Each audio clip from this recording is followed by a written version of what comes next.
Bismillahir Rahmanir Rahim. Alhamdulillah wassalatu wassalamu ala rasulillah wa ala alihi wa sahbihi wa mawala, amma ba'd. Ndugu zangu katika iman, ndugu zangu maimamu wa swala ya tarawih, hii ni sehemu ya pili katika nasaha ambazo nakusudia kuzitoa ibtighaa mardhatillah, kwa kutafuta radhi za Allah jalla wa ala, kwa ndugu zetu ambao ni maimamu wa tarawih. Na anwani ya nasaha hii itakuwa tawjihatun nafi'a li a'immati tarawih, maelekezo yaliyokuwa yenye manufaa kwa maimamu wa tarawih. Ndugu zangu maimamu, mihrabu ya swala, watangulia watu katika sala, ni tashrifun wa taklif. Ni sharaf lakini ni taklif. Sharaf kwa maana ni heshima, ni utukufu. Usione tu tunaishi katika jamii ambayo watu hawajui thamani ya imam, lakini imam anasimama makamu ya Mtume sallallahu alaihi wa alihi wasallam, kuwatangulia watu, ukawaswalisha watu, si jambo la mchezo. Ni heshima, ni tashrif, ni utukufu, ni hadhi ambayo Allah jalla wa ala anampa mtu. Na ndio maana ukitazama katika swala, imam anapotangulia pale mbele, sisi sote tunakuwa chini ya maelekezo yake. Innama ju'ila al-imamu liutamma bih. Mtume anasema amejaaliwa imam awe ni mwenye kufuatwa, kwa hiyo sisi tunatakiwa tumfuate. Kwa hiyo kwanza ni tashrif, lakini wakati huo huo ni taklif, ni jukumu. Na bila shaka likisha kuwa ni jukumu, ili liweze kuwa na natija na manufaa, i'lam anna al-ikhlas ra'sul mal. Tambua kwamba ikhlas ndiyo mtaji, kama tulivyoeleza katika halaka iliyopita. Wallahu jalla wa ala la yaqbalu min al-amali illa ma kana khalisan sawaba. Na Allah jalla wa ala hakubali katika amali, katika ibada, katika matendo mema, ila tu yale ambayo yamekuwa ni khalisan, ai urida bihi wajhuhu subhana. Kwa amali hii mtendaji amemkusudia Allah jalla wa ala peke yake. Allah jalla wa ala ndio anakubali amali hii. Lakin tadhakkar akhi al-imam anna awwalu thalathati alladhina yustasa'aru bihim an-naru yawm al-qiyama. Kumbuka, usisahau ndugu yangu imam, kwamba kwa mujibu wa hadithi ya Mtume sallallahu alayhi wa alihi wasallam, wale watu wa namna tatu wa mwanzo kabisa ambao watatupwa katika jahannam iyadhan billah, wa kwanza katika hao ni mtu ambaye qara al-Qur'ana wa 'allamahu liyuqala qari'un au liyuqala alimun. Katika hao watu watatu, wa kwanza ni mtu ambaye qara al-Qur'an, aliisoma Qur'an, wa 'allamahu, akaifundisha, aidha kaisoma katika minasaba, kaisoma katika swala. Miongoni mwa maeneo ni haya ambayo tunayazungumzia, salatu tarawih. Qara al-Quran, aliisoma Quran, liyuqala qari'un, ili watu wapate kumsema, apate followers wengi, apate wadau, apate washabiki wengi. Qurani mashallah, fulani hakuna kama yeye, ikawa nia yake ni hiyo. Wa nahnu idh naqulu hadha la nattahimu nawaya al-a'imma. Kisema hivi sikusudii kutuhumu nia za watu, hasha wa kalla, aadhana Allahu min dhalik. Allah tukinge na hiyo habari ya kutuhumu nia za watu. Lakini min babi nasiha, tunapeana nasaha kwamba kila wakati ikague nafsi yako, lengo lako ni lipi, na kipimo kizuri cha kutaka kujipima, je, ana mukhlisun am ghairu dhalik? Je, mimi nina ikhlas katika hili ninalolifanya au ni kinyume chake? Tazama nafsi yako ikoje, mata ma madahaka nas au bilaks. Pale watu wakikusifu unajisikiaje? Pale watu wasipo comment unajisikiaje? Kama itakuwa hali zote kwako ni sawa, abshir fa anta mukhlis. Ukijikuta kwamba wakisema sawa, wasiposema sawa, wewe unamkusudia Allah jalla waala, hiyo ndiyo ikhlas tunayokusudia. Kwa hiyo rajulun qara al-Quran ni mtu ambaye aliisoma Quran, liyuqala, ili pasemwe qari'un, hapana msomaji kama huyu mashaallah, huyu ndio kiboko, huyu kadha. Au allama alqur'ana liyuqala alimun, au alisomesha Qur'an ili pasemwe kwamba yeye ndio msomi kuliko wasomi wote. Idhan fala taghtarra bikathrati almadihin, usihadaike, usighurike na wengi wa wale watakao kusifu. Wala tatakallafi albuka, usijikalifishe kulia ili utake kuwaliza watu. Kadhalik katika nasaih, la tashtaritu almal, usiweke sharti ya mali kwamba mimi bana bila hizi hapana sifanyi kazi.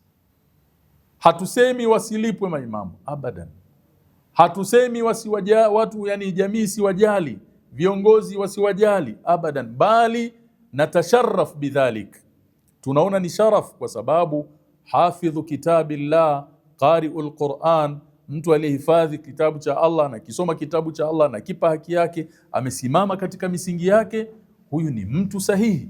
Allah kwanza kamnyanyua, Allah kamtukuza, na sisi kama waumini wajibu wetu ni kuwatukuza wale ambao Allah kawatukuza, ni kuwapa thamani wale watu ambao Allah kawapa thamani. Hii ndio asili, lakini isiwe ndio lengo lako kuu.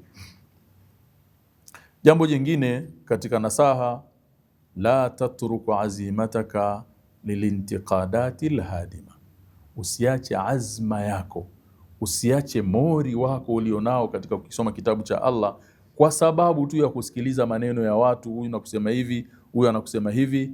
Wa kun fi khalawatika ma Allah, katika faragha zako simama na Allah subhanahu wa ta'ala, jikurubishe kwa Allah subhanahu wa ta'ala, jibembeleze kwa Allah subhanahu wa ta'ala, jipendekeze kwa Allah subhanahu wa ta'ala, ishushe nafsi yako, jione ni mdogo, huna thamani, bali Allah jalla wa ala ndiye anaweza kukupa thamani na akakunyanyua. Ndugu zangu maimamu, inna ahsana nnas, hakika mtu aliyekuwa bora haqqan biqiraatihi, mtu aliyekuwa ni mbora sana katika usomaji wake ni yupi? Man idha sami'tumuhu yaqra hasibtumuhu yakhsha Allah, ni yule ambaye ukimsikiliza anasoma, ile sauti tu inakupa taarifa kwamba huyu ana khashia, ana unyenyekevu, anamnyenyekea Allah jalla waala. Kwa hiyo si vizuri kujikalifisha kumwiga fulani minan nas katika wasomaji mpaka ikakutoa katika ikhlas. Wakati mwingine inawezekana sauti yako ni nzuri sana kuliko huyu unayemwiga, ila tu wewe hujajua. Itengeneze sauti yako, jua uwezo wako, simama hapo sasa, usomaji wako uwe na khushu zaidi, kiraa yako itakuwa ni nzuri sana. Jambo jingine katika nasaha kwa ndugu zangu maimamu, akthir min ad-du'a qabla as-salah bi an yaj'alaka Allahu min al-mukhlisin. Kabla ya kuswali, kabla ya kuswalisha, kabla hujawatangulia watu, kithirisha dua, kithirisha kumuomba Allah, tadharra ila Allah, jinyenyekeze kwa Allah jalla wa ala, muombe akujalie ni katika watu wenye ikhlas. Nukta nyingine, at-tahdhiru al-jayyid, kufanya maandalizi mazuri, kufanya murajaa mzuri, ala taqdirik, dalilun ala taqdirika lilimama, ni dalili ya kwamba hilo jukumu ulionalo la uimamu unaliheshimu. Usije tu unavamia mimbar, hili ndio jukumu lako, jiandae mapema. Kisha kuwa umelala, umepumzika, mwili wako umechukua hadhuhu min arraha, umechukua nafasi yake ya kupumzika, basi muda wako huu mwingine hebu ipe haki hiyo nafasi ambayo Allah jalla wala amekuweka, ipe haki yake. Lakini vile vile kufanya murajaa dalilun lihtiramika lilmusallin, ni dalili ya kuheshimu wanaoswali nyuma yako. Unaonaje unaoswalisha watu, unakwama, wanakukosoa, unakwama, wanakukosoa, mpaka inafika pahala watu wanakereka kwenye swala. Kwa ndugu zangu maimamu, murajaa ufanyike vizuri wa kutosha, inakupa confidence, lakini vile vile inakupa ikhlas katika usomaji wako, lakini vile vile inawafanya walioko nyuma yako wanapata raha, hawachoki, wanapata raha kuyasikiliza maneno ya Allah subhanahu wa ta'ala. Nasaha nyingine, kun tabiiyan fi qira'atika hatta la tat'aba anta wa tut'iba man khalfak. Jiweke katika hali ya kawaida, kuwa nomo katika usomaji wako, ili usichoke na usiwachoshe walioko nyuma yako. Anasoma mtu anapanda sauti inakuwa kali, wakati mwingine hizi mukabirati sauti, vipaza sauti vinachangia sauti inakuwa kama ni miluzi kwenye masikio ya watu, mpaka mtu anachoka, anakereka katika swala. Kwa hiyo kun tabiiyan, kuwa nomo, jiweke katika hali ya kawaida, ijue sauti yako, level ya sauti yako, soma hiyo. Usije ukafika juu ukakwama, ukachoka, mpaka ukimaliza mtu unaswalisha raka 4, ukitoka pale jasho limekutoka, mwili unauma kutokana na nguvu kubwa ulikuwa unatumia. La, soma kawaida, tengeneza ikhlasi yako, ibalansi sauti yako, soma kwa tadabbur, simama panapohitaji kusimama. Wallahi usomaji wako utakuwa mzuri sana, utakuwa mzuri na watu wataenjoy. Utaenjoy swala, kadhalika walioko nyuma yako wataenjoy. Kwa hiyo nukta nyingine hiyo. Lakini nukta nyingine katika nasaha kwa ndugu zangu maimamu, usiwe ni nuskha, ni kopi ya mtu mwingine. Tibqa al-asli, yani ndivyo alivyo na we ndivyo ulivyo. Baadhi ya watu naam, utasikia huyu ni Sudesi mwenyewe, huyu ni Shuraimu mwenyewe, huyu la. Hauwezi kuwa yule, vyovyote itakavyokuwa. Hauwezi kuwa Sudesi, hauwezi kuwa Shuraimu, hauwezi kuwa nani. Sasa inafika pahala ile takallufu taklid, kujilazimisha kuiga, unatoka kwenye misingi, utapoteza baadhi ya vitu. Yule unayemuiga hakuwa akimuiga mwingine, yeye anasoma yani katika hali yake ya kawaida, ndio maana inatoka hivyo nzuri. Soma nawe kawaida, itatoka vizuri. Hii ni jambo muhimu sana. Lakini nukta nyingine, ndugu zangu, wahurumie maamuma wako, na wewe Allah jalla waala atakuhurumia. Na maanisha nini? Ndugu zangu, imekuwa ni kasumba sasa katika misikiti ya wanasunna, kama vile ni lazima juzuu nzima, ni lazima, jambo ambalo si kweli, si kweli. Ingawa tunapenda kusikiliza Qur'ani, kisomo kizuri, tunaenjoy, nafsi zetu zinapata kusikiliza maneno ya Allah kwa kipindi kirefu, lakini sasa wakati mwingine subhanallah, unakuta kile kisomo cha kujikalifisha, imamu anasoma, akirukuu sekunde kadhaa ameinuka. Sasa hii haina maana. Swala iwe na i'tidal, iwe na uwiano. Tukirukuu nyoyo zetu zitulie katika rukuu. Subhana rabbiyal azim, subhana rabbiyal azim, subhana rabbiyal azim. Walau basi tupate hata fursa ya kusoma hizo adhkar katika rukuu kwa utulivu, hata mara 3 basi. Wewe umetusimamisha dakika 7, alafu tuna rukuu sekunde 3, si sawa. Na swala ya Mtume sallallahu alayhi wasallam haikuwa hivyo. Swala ya Mtume sallallahu alayhi wasallam ilikuwa na uwiano. Akisimama kisimamo kirefu, basi rukuu inakuwa chini yake kidogo, kadhalika i'tidali inakuwa chini yake kidogo, hivyo swala yote inakuwa hivyo. Kwa hiyo irhamil ma'mumin yarhamukallahu ta'ala, waonee huruma maamuma wako, na wewe Allah jalla wa ala atakuonea huruma. Nasaha nyingine kwa ndugu zangu maimamu, usikithirishe kula, punguzeni kula ndani ya Ramadhan. Kwa nini? Falbitna tudhhibu alfitna. Kuna maneno nasema ile shibe iliyopitiliza inaondoa uelewa. Ukishiba kupitiliza unaondoa uelewa, lakini pia unatengeneza uvivu, unatengeneza uchovu. Kwa hiyo unaswalisha hali ya kuwa umesinzia, macho yameiva, mwili umechoka, unalazimisha sauti kupanda juu. Kwa wakati huo swala kwako inakuwa kama adhabu, kama mzigo, na sio malengo. Swala ni moja katika maeneo ambayo mtu muumini anapata utulivu, anapata raha. Ndio Mtume alayhi salatu wasalamu akimwambia Bilal, arihna biha ya Bilal, bali Mtume anasema wajuilat qurratu aini fi salah, Mtume alayhi salatu wassalam, ikifika time ya swala, naona umefika wakati sasa mzuri wa kuzungumza na Allah subhanahu wa ta'ala, umefika wakati wa kupata raha. Sasa raha haitopatikana endapo wewe utakuwa unafukia kupitiliza. Huwezi kuswalisha kwa raha, na usipokuwa na raha utawaathiri pia maamuma wako, kwa sababu wewe ndio driver. Driver akisinzia, maamuma watasinzia. Nukta nyingine kama nasaha kwa ndugu zangu maimamu, naumul qailula mufidun lilghaya.